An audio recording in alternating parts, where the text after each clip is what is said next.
Le Seigneur soit avec vous. Lecture du Saint-Évangile de Jésus-Christ selon saint Matthieu. En ce temps-là, Jésus prit la parole et dit : Père, Seigneur du ciel et de la terre, je proclame ta louange. Ce que tu as caché aux sages et aux savants, tu l'as révélé aux tout-petits. Oui, Père, tu l'as voulu ainsi dans ta bienveillance. Tout m'a été remis par mon Père. Personne ne connaît le Fils sinon le Père, et personne ne connaît le Père sinon le Fils, et celui à qui le Fils veut le révéler. Acclamons la parole de Dieu.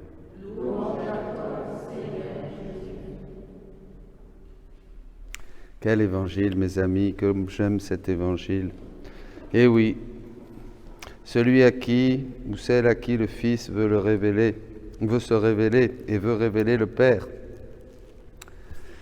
La petite Thérèse aimait beaucoup en disant, il est descendu de la montagne après avoir prié et il choisit qui il voulut. Comme ça. Il choisit les uns, il choisit les autres, il choisit les petites violettes, il choisit des lys, il choisit des cèdres, il choisit des sapins. Le Seigneur choisit qui il veut, comme il veut, et il fait son œuvre. C'est lui qui est libre. Et généralement, il choisit des gens simples et petits, voilà, ou pauvres et pécheurs, comme au début, il le dit. Alors, et les autres, pour les autres, les doctes, les savants, c'est caché. Alors, est-ce que c'est quelque chose qui est juste pour le temps de Jésus, ou est-ce que c'est quelque chose qui, en fait, vaudra jusqu'à la fin des temps? Jusqu'à la fin des temps. Pourquoi? Parce que le ciel et la terre passeront, mais ces paroles ne passeront jamais. Jésus est toujours là. Alors, évidemment, dans le livre du ciel, c'est très beau et il y a une lumière toute particulière comme tous les évangiles, puisque le troisième fiat, la divine volonté, ce don que Dieu vient nous faire, vient achever toute la création, toute la rédemption, donc tout devient lumineux. C'est comme quand on lit l'Ancien Testament à la lumière du Nouveau. Tout devient lumineux. On se dit, waouh, on comprend les prophéties, on comprend les prophètes, on comprend tout ce qui est les préparations divines. Depuis, voilà, c'est très beau, évidemment. Depuis la Genèse, on voit déjà la promesse du Rédempteur dans Genèse 3,14, etc. Donc, le proto-évangile. Et Marie, on voit tout. On voit tout, pourquoi? Parce qu'on a la lumière du Nouveau Testament. Eh bien, dans la divine volonté, c'est pareil. Tous les évangiles sont lumineux, parce qu'on a la lumière de la divine volonté, qui est l'œil de l'âme, et on voit toutes les choses du point de vue du ciel. Donc on comprend beaucoup de choses, et en plus Jésus nous les explique, bien sûr. Alors cet évangile, nous allons y aller. On va voir deux textes. Le premier, du volume 25, 14 novembre 1928, et le deuxième, très important, qu'on va un peu décortiquer, du volume 28, 9 juillet 1930.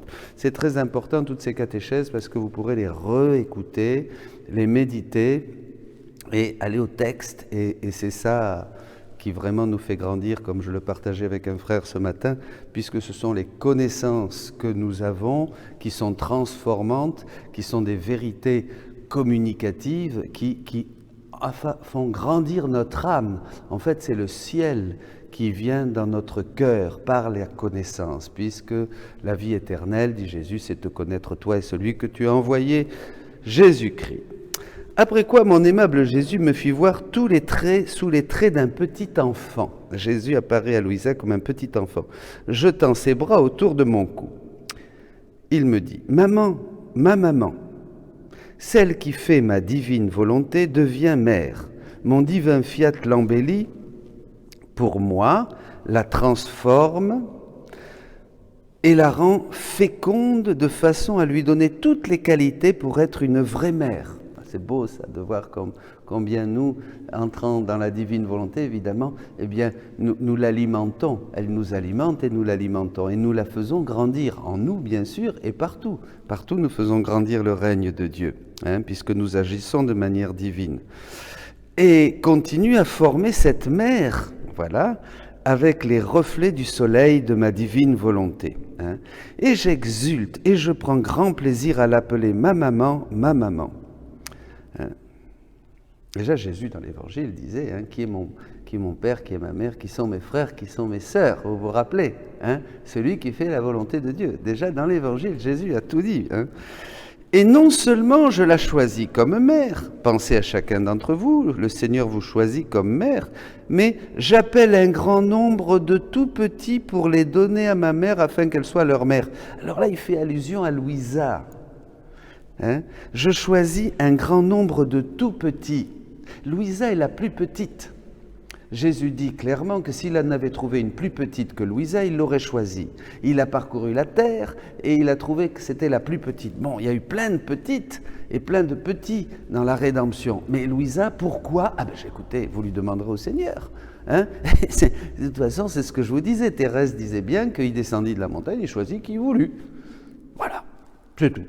Il n'y a pas à dire « Ah mais non, mais attends, elle n'est pas plus petite, Jésus, lui, il n'est pas plus petit que Louisa. Non, mais pourquoi Louisa et pourquoi pas celui-là qui est plus petit ?» Vous irez discuter avec le bon Dieu. Voilà, donc il a choisi comme mère. Et il appelle un grand nombre de tout petits pour les donner à ma mère afin qu'elle soit leur mère. Alors là, c'est beau, parce qu'en fait, il n'y a que dans la divine volonté qu'on devient vraiment, vraiment, vraiment petit. Eh bien oui. Déjà, dans la rédemption, on voit bien, comme Jésus dit, que Jean était le plus grand des prophètes, mais pourtant le plus petit dans le royaume. Mais celui qui est plus petit est encore plus grand. Vous voyez, donc, mais dans la divine volonté, on devient vraiment tout petit. Puisque c'est elle qui doit régner en nous, il n'y a plus rien qui doit régner en nous, d'humain. Il n'y a plus rien. C'est comme maman Marie, la plus petite que la terre ait connue, c'est la Vierge. Pas vrai? Pas plus petit que l'humble servante. En disant cela, il m'a montré un grand nombre de petits garçons et de petites filles autour de moi. Ça, c'est très important. Vous voyez, tous, Louisa, nous recevons tous de cette cathèdre, de cette source du livre du ciel qui a été déposé en Louisa. Voici ma mère et voici votre maman. Dit Jésus. Tous ces petits étaient en fête et m'entouraient avec Jésus qui ajouta « Ces petits que tu vois ne sont rien d'autre que la première cohorte des enfants de ma divine volonté. » C'est-à-dire, c'est nous, cette génération charnière. Nous sommes tous ces petits qui sont autour de Louisa. Qu'est-ce que vous faites? Vous lisez le livre du ciel, vous méditez le livre du ciel, vous écoutez les enseignements, vous avez soif, vous vous sentez attiré, rapté par ces vérités du ciel, ces choses du ciel, ça vous remplit le cœur et l'âme. Nous allons vers Louisa et tout ce que Dieu et la divine volonté a déposé à Louisa pour nous. Maintenant, nous pouvons tous entrer comme des petits. Voilà.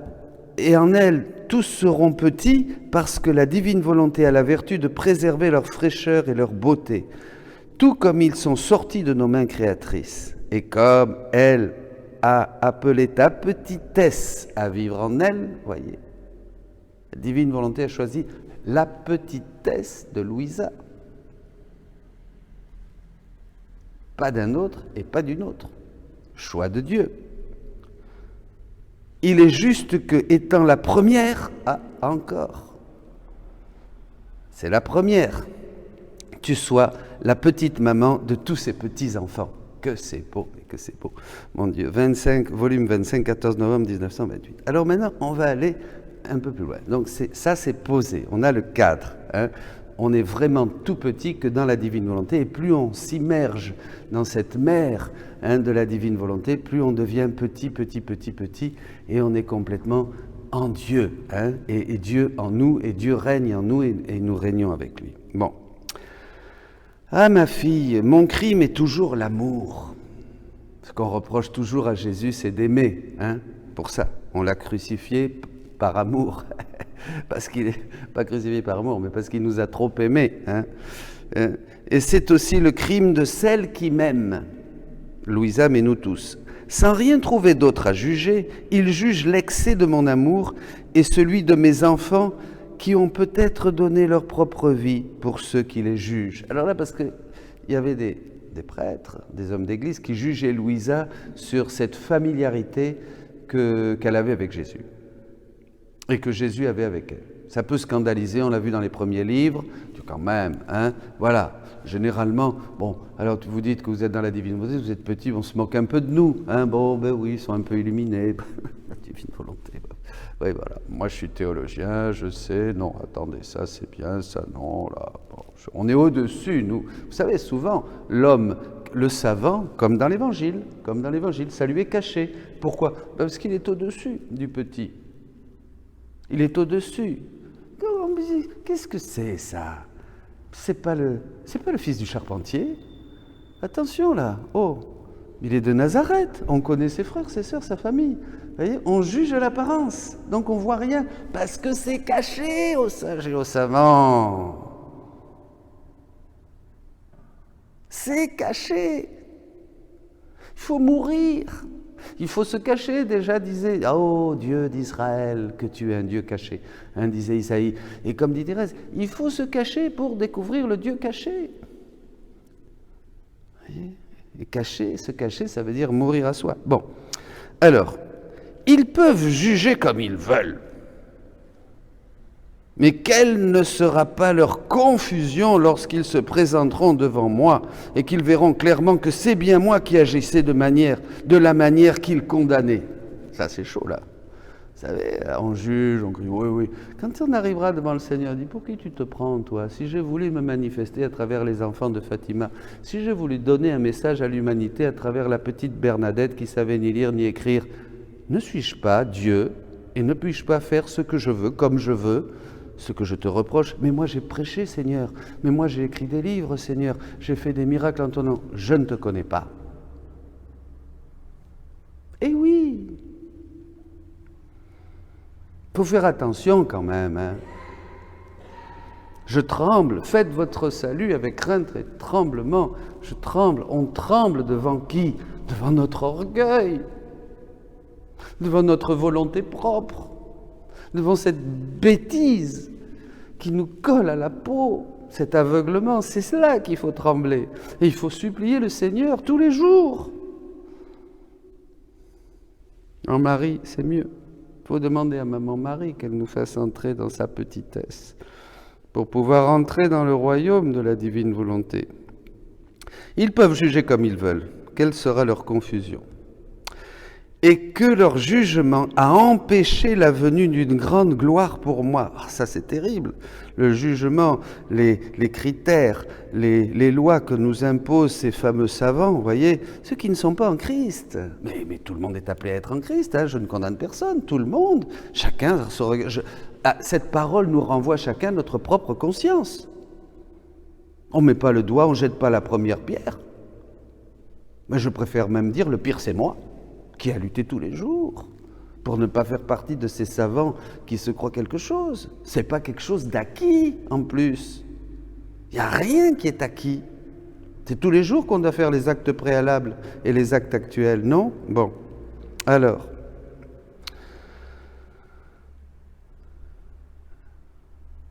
Empêcher ma venue une grande gloire pour moi et d'un grand bien parmi les créatures qu'ils ont empêché. Un bien qui est de savoir avec plus de clarté ce que veut dire agir dans ma divine volonté et faire qu'elle règne en elle. Ils ont empêché, je répète, ce grand bien qui est de savoir avec plus de clarté ce que veut dire agir dans ma divine volonté et faire qu'elle règne. Deux choses importantes. Qu'est-ce qu'il faut savoir sur cette terre avant d'aller de la quitter? Savoir comment agir dans la divine volonté et qu'est-ce qu'il faut faire pour qu'elle règne. Le reste, vous pouvez oublier. Ces deux choses contiennent absolument tout ce qu'on peut espérer faire sur terre.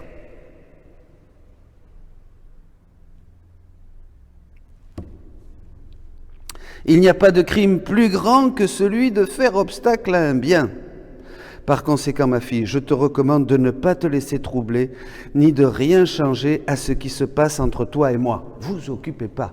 Ce qui se passe entre vous et Jésus, entre nous et Jésus, si c'est l'amour, et toujours, bien sûr, l'amour est toujours obéissant. On ne va pas faire des choses en dehors de l'Église, ni inventer des choses. Obéissant à l'Église, obéissant aux enseignements de Jésus, en lui donnant de la crédibilité. Il faut croire que c'est Jésus qui nous parle. Et on est obéissant à tous, et même obéissant à tous nos frères. On se soumet parce que notre propre jugement, notre propre idée a peu d'importance. Du moment qu'on est soumis et qu'on est brisé pour être plus humble et plus ressemblant à Jésus, dans l'humilité qu'il nous a manifestée dans sa passion, alléluia. Vous êtes d'accord avec moi? Non? Oui. C'est l'important, non? Qu'est-ce que faisait Jésus? Il enseigne un jour à Lisboa, il se taisait. Ah non, c'est à Maria Valtorta. Et il lui faisait voir qu'il se taisait. Devant les circonstances, devant les persécutions. Il ne disait rien. Extraordinaire. Bon. Par conséquent, ma fille, je te recommande de ne pas te laisser troubler, ni de rien changer à ce qui se passe entre toi et moi. Donne-moi l'assurance que mon œuvre trouvera en toi son accomplissement. Ne me cause aucune peine. Je voulais diffuser le bien autour de toi, mais l'humain se met en travers de mes desseins. L'humain se met en travers de mes desseins. Extraordinaire, quelle lumière. Aussi prie pour que ma volonté, pour que la volonté humaine soit vaincue et que le royaume de ma divine volonté ne soit pas étouffé parmi les créatures.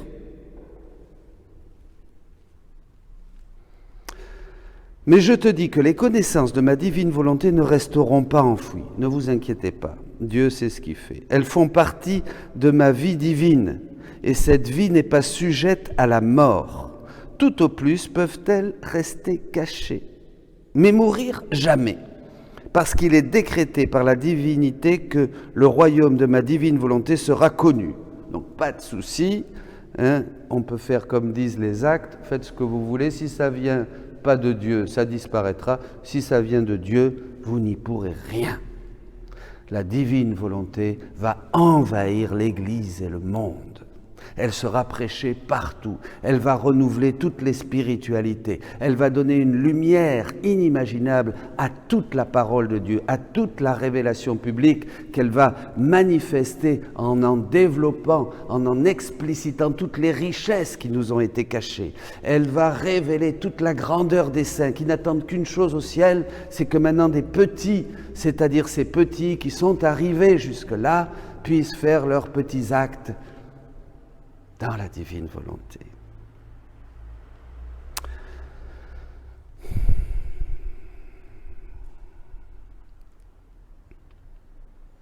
Et lorsque nous décrétons « aucun pouvoir humain ne peut s'y opposer », c'est tout au plus une question de temps. Ne vous inquiétez pas avec le temps. Ça aussi, aujourd'hui, c'est la grande psychose du temps. Il y en a qui font des refuges, il y en a qui partent là-bas, il y en a qui achètent des boîtes de conserve, il y en a qui disent que c'est demain, que c'est après-demain. On m'a donné déjà 50 000 dates, j'en ai pas vu une encore se réaliser. C'est que pourquoi? Parce qu'on ne voit pas que ça se réalise. Mais pas comme nous. Nous, on voudrait matérialiser. On voudrait, c'est comme, on va trop au cinéma, hein, on voudrait matérialiser la fin des temps. Voilà. Il y a des prophètes partout qui vous disent ce qu'il faut faire, ce qu'il ne faut pas faire, s'il faut faire ceci, s'il faut faire cela. Abandonnez-vous. Si vous êtes obligé de faire quelque chose, eh bien vous n'avez pas le choix, vous le faites. Et vous offrez. Et si à cause de faire cela vous mourrez, eh bien vous mourrez. Et c'est aussi la volonté de Dieu. Vous comprenez? Dans la divine volonté, il n'y a pas de faire quelque chose pour avoir quelque chose de plus et faire quelque chose de moins pour avoir quelque chose en plus. Ça n'existe pas, tout ça. Dans la divine volonté, la seule chose qu'il faut faire, c'est mourir pour le laisser régner en nous. C'est tout. Et s'abandonner. Et vivre le plus simplement possible. C'est-à-dire quoi? Ben, vivre le moment présent. Parce qu'il n'y a pas plus simple que le moment présent. C'est vrai. Hein? Et tout nous est donné. Jésus dit dans un passage que si on ne pense qu'à lui, si on ne fait que le moment présent, si on ne s'occupe que de lui, il s'occupera de tout. Bon, il le disait déjà avant. Bon. Continuons. Alors, nous décrétons, aucun pouvoir humain ne peut s'y opposer. C'est tout au plus une question de temps. Et en dépit des oppositions et des jugements contraires des personnes en autorité. Il faut faire très attention quand on a de l'autorité. Moi, ça me fait trembler. C'est pour ça que je ne veux plus d'autorité. Parce que dès qu'on est qui on est, qui suis-je? Mon Dieu, comme il faut prier pour les prêtres, prier pour les évêques, prier pour les cardinaux, il faut beaucoup prier pour les responsables de communauté, bien sûr. Faire des actes pour qu'ils soient illuminés. Quel danger d'être en autorité. Vous vous imaginez si vous dites une bêtise et que vous retardez le royaume de la divine volonté dans un petit? C'est affreux.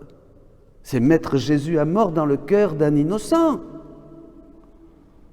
Faire très attention. C'est ça. Et la vie dans la divine volonté nous simplifie beaucoup les choses. Parce que plus on s'abandonne, plus on fusionne, plus c'est l'acte solennel et nous rejoignons Dieu partout, plus nous faisons du bien à tout le monde. Donc, il n'y a plus la peine d'essayer de faire que machin change ou que l'autre fasse ceci ou fasse cela. Vivez. Comme dit quelqu'un, c'est la spiritualité la plus simple, disait José Luis Acuña. La plus simple, la plus simple.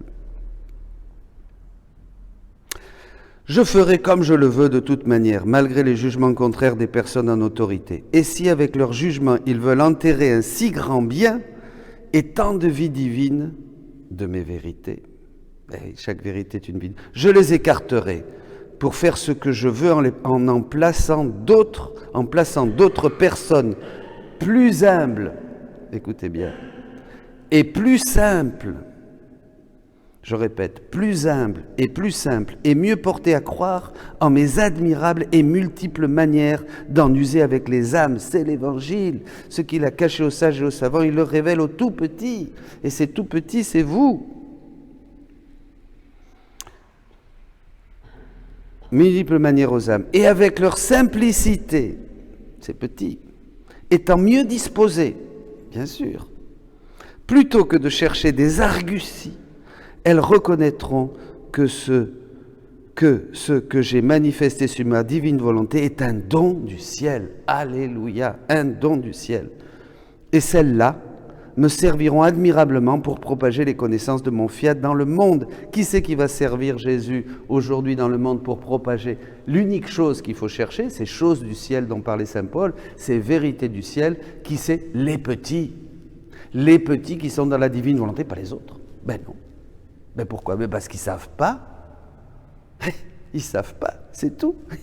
On ne peut pas, ils savent d'autres choses, ils savent beaucoup de choses, ils sont savants, ils sont intelligents, tout ce que vous voulez, mais ces choses cachées que maintenant Jésus révèle à la plus petite, d'abord Louisa qui ouvre la porte à tous parce qu'elle est chef de file, et maintenant à tous ces petits qui viennent autour d'elle et qui boivent à grande gorgée, dit Jésus, à ces vérités du ciel, c'est vous, c'est nous, alléluia.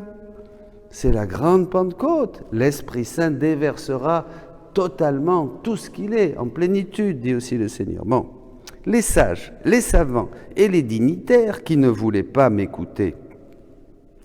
N'est-ce pas ce qui s'est passé? Et celles-là me serviront admirablement pour propager les connaissances de mon fiat dans le monde. N'est-ce pas ce qui s'est passé pour ma venue sur terre? C'est l'évangile d'aujourd'hui. Les sages, les savants et les dignitaires qui ne voulaient pas m'écouter.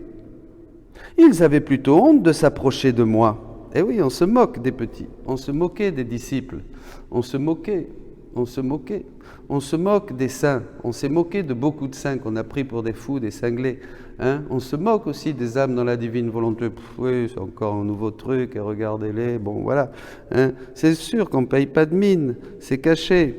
Hein? Les sages, ils avaient plutôt honte de s'approcher de moi. Leur doctrine leur faisait croire que je ne pouvais pas être le Messie promis.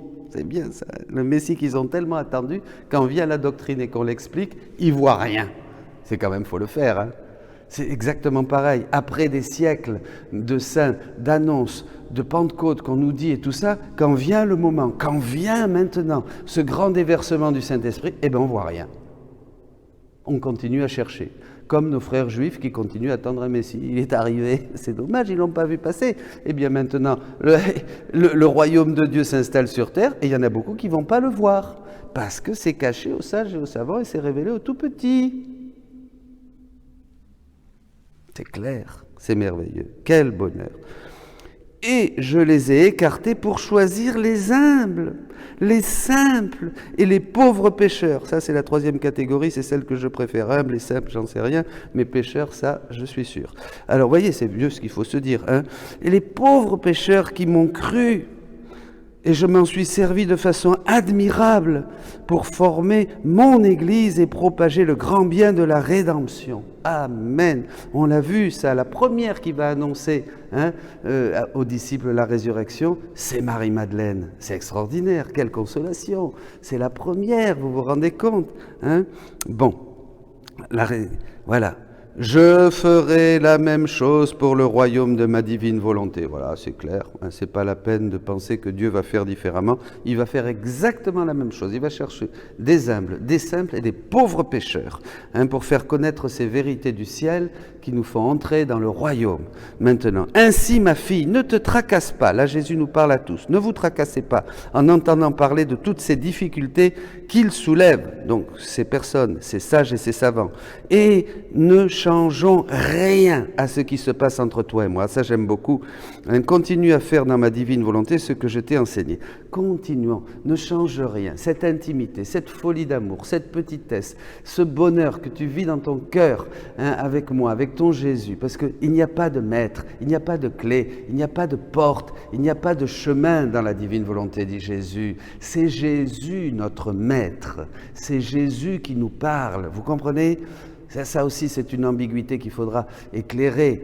On a besoin bien sûr de personnes qui nous aident à obéir et garder le sens de l'Église, le sens des choses. Mais pour ce qui est de l'intimité cachée dans notre cœur, il n'y a que Jésus qui nous parle parce que nous croyons et nous donnons toute la crédibilité à ce qu'il enseigne dans le livre du ciel. Toute la crédibilité. C'est une question de crédibilité. Est-ce que vous croyez que c'est Jésus qui vous parle ? À ce moment-là, qu'est-ce qu'il fait ? Il voit que tu es petit et alors il déverse toute sa sagesse, toute sa lumière et il te parle à travers chaque page. Et nous formons cette grande fraternité des tout-petits. Il n'y aura plus de guerre, il n'y aura plus de disputes parce qu'on sera tous petits dans le cœur de Maman Marie, les enfants qui ont triomphé. Le triomphe de son cœur et du Sacré-Cœur de Jésus, son règne sur la terre. Amen. Soyons petits, soyons bénis.